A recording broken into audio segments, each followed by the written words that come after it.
Our next speaker has traveled all the way from London, my favorite city. I love London. It is the best place to get blackout drunk. Because they're all drunks in England. I mean, big time. They make the alcoholics of Palm Springs look like amateurs. London is the best place to get drunk because nobody is judgmental about drunk people in London at all. And if you get hit by a bus, your hospital stay is free. Good to know. He is a social entrepreneur, social innovator, and LGBTI activist. He is a pioneer in the use of social investment in the LGBTI human rights sector. Many of his initiatives have won international acclaim and successfully attracted social media investment finance. In 2012, he established Micro Rainbow International, a social enterprise based in the United Kingdom whose mission is to provide safe housing to homeless LGBTI asylum seekers and refugees. Please welcome a doer of good deeds and my new drinking buddy in England, Sebastian Rocca. Thank you very much.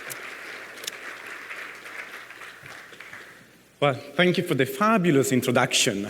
I'm really excited to be here. Thank you, Jeff, for inviting me.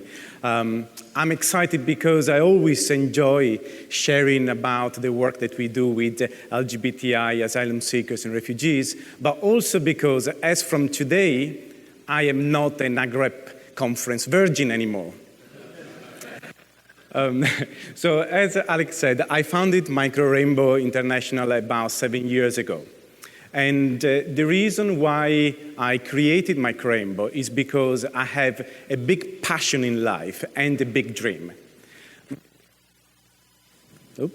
My big passion is to promote equality of lesbian, gay, bisexual, trans, and intersex people all over the world.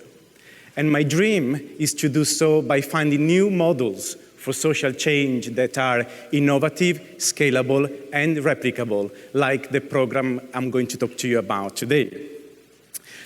As many of you will probably already know, homosexuality is criminalized in about 70 countries, and 5 of those have also the death penalty. Yemen, Mauritania are examples. And there are many other countries where homosexuality or transsexuality are not criminalized, like Brazil, but where we as a community face discrimination and extreme violence. Our program in Brazil shows that there is a murder of an LGBTI person every 14 hours. So if you look at the number of people living in countries where being LGBTI is a crime, we have more than 2 billion people, and of which millions are LGBTI. Millions of people have barriers in accessing housing, employment, and education. But who are these people who live in these countries? They are people who are beneficiaries who came from Nigeria to seek safety in the UK. In Nigeria, she faced up to 14 years imprisonment. There are also people like Hassan, a gay man from Syria. And as we all know from the recent media reports, gay people in Syria face torture and summary executions. There are also people like Alana, a trans woman from Malaysia. Trans people often face the highest levels of violence even within the LGBTI community. Alana faced up to 20 years imprisonment and whipping in Malaysia. I'm happy to say that all 3 of them, Alana, Hassan, and Blessing, are safe now in the UK and have won the right to be themselves and love whoever they want.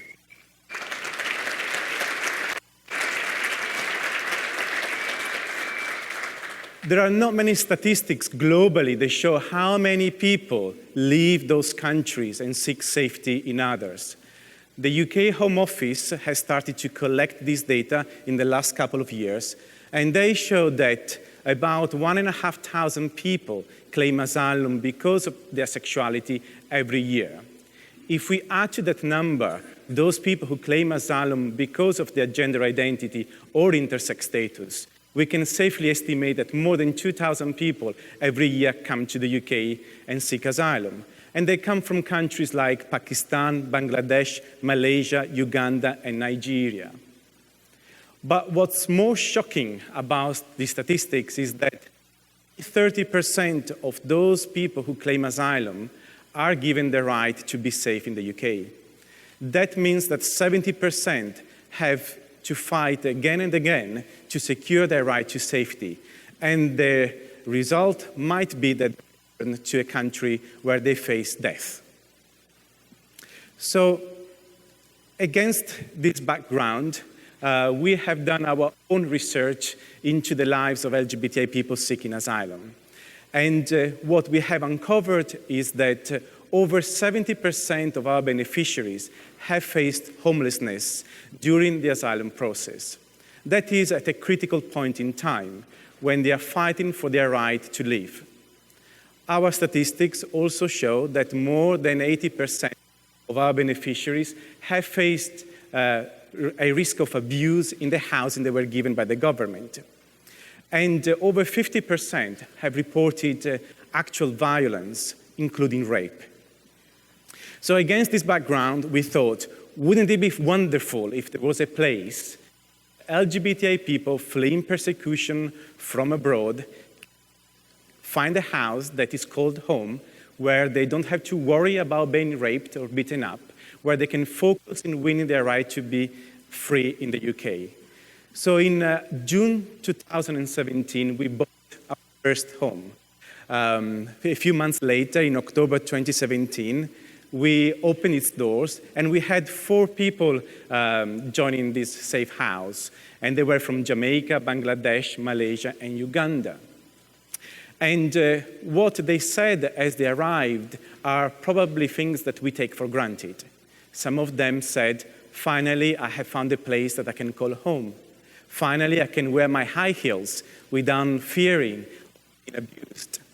And others simply said, finally, I can sleep without worrying of being raped. But before I tell you more about our work in supporting LGBTI people fleeing persecution, I would like to show you a short video. It's only 3 or 4 minutes, so that it's an opportunity for all of us to hear from people who fled persecution themselves why projects like ours are important. Every time I would come out, it was like that constant fear of, am I going to come back? Last time I talked to my mom, but my mom tell, okay, you just humiliate me, but don't come back.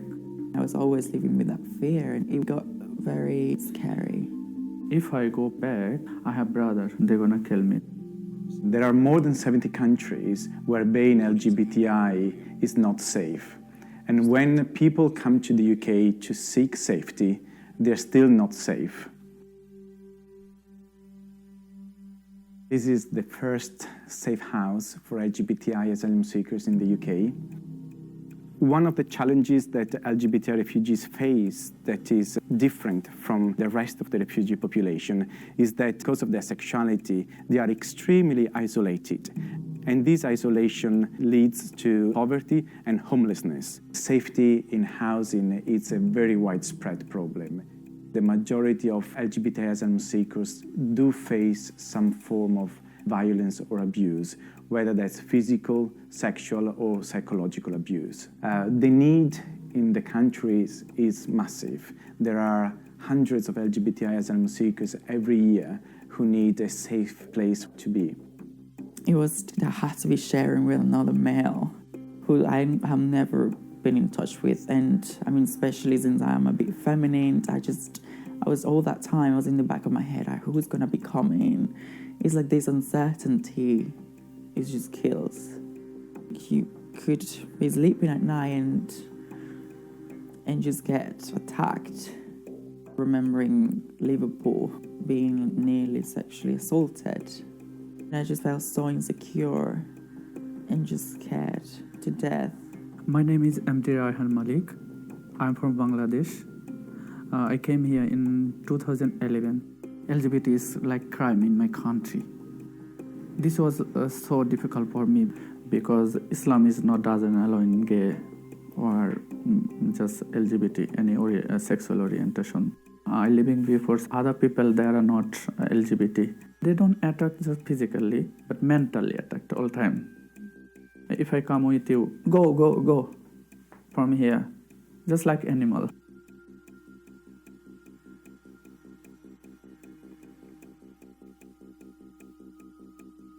There are more than 1,000 people claiming asylum every year on the basis of their sexuality, gender identity, or intersex status. So it is really important that those who claim asylum because of their sexuality or gender identity or intersex status have a safe space where they can live whilst their asylum claim is being decided. When I'm living alone, I'm thinking, my life is like this, why, I don't know. But now I feel happy because NAGLREP International with me, they support me. They're like my family. Being in this house feels really extraordinary, especially when there's people who you can relate with. By knowing that I can wake up and just do my makeup and be able to fully express myself without having to be afraid that somebody's going to attack me or that someone's going to be judging me. Because there is lots of LGBT community member here, and this is safe for me because we respect each other, because we are same. Feeling that love is a huge difference.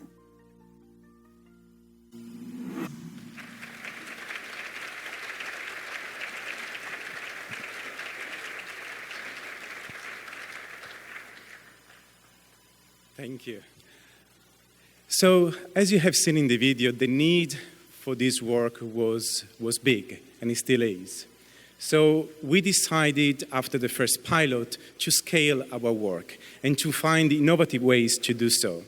And we created an innovative investment scheme that not only is changing LGBTI people's lives, but it's also producing a social and a financial return to our investors. And most importantly, it's a model that is sustainable.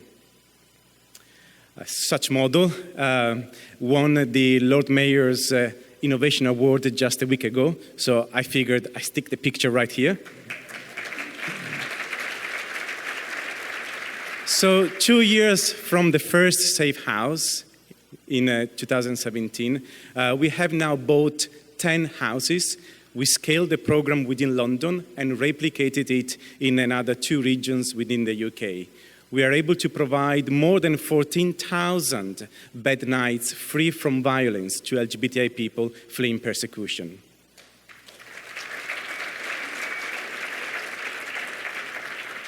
But what we are also very excited about is that we completed our first round of social investment and secured the first $8 million that will allow us to scale the project even further and buy 45 safe houses and provide 65,000 bed nights every year to people fleeing persecution.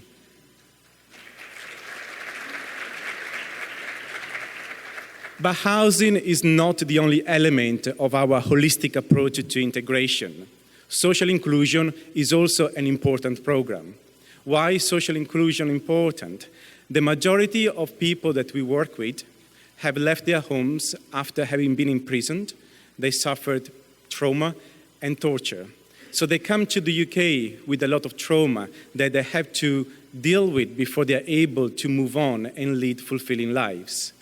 Our program not only helps people to build very important social safety net, but also builds their life skills in dealing with past trauma, lost confidence, and self-esteem.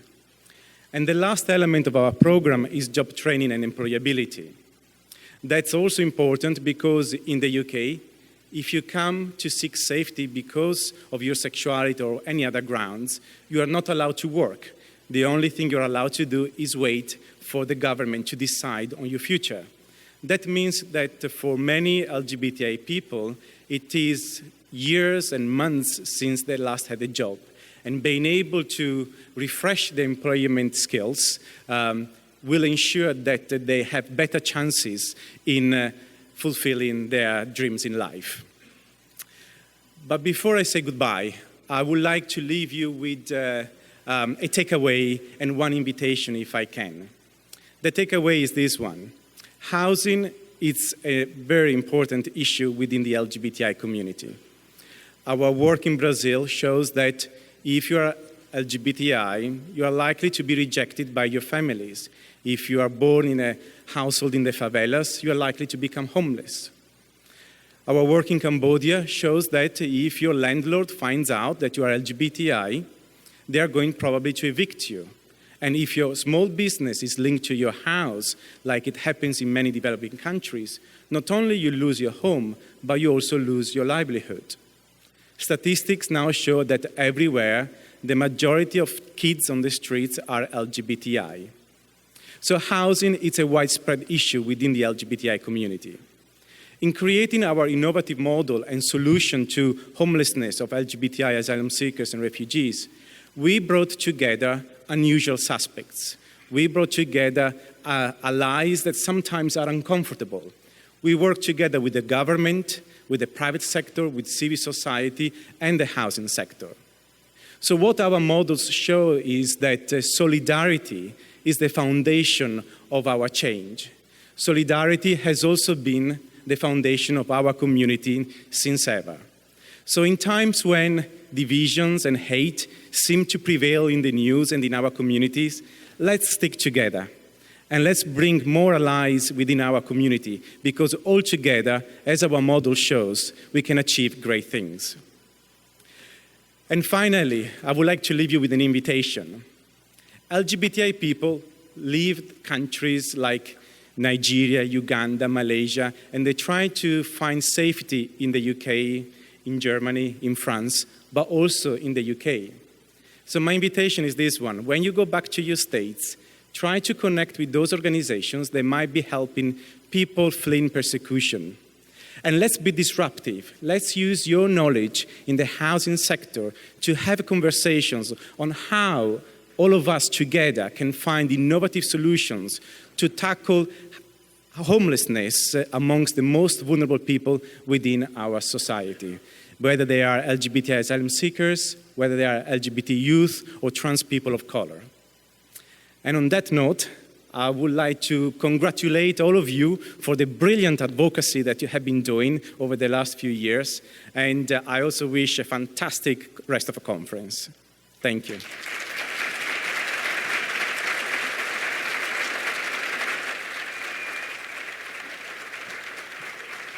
Thank you, Sebastian, for your amazing work. Thank you for providing all those beds. He's gorgeous. How many people fell in love with Sebastian while he was talking? Was it just me?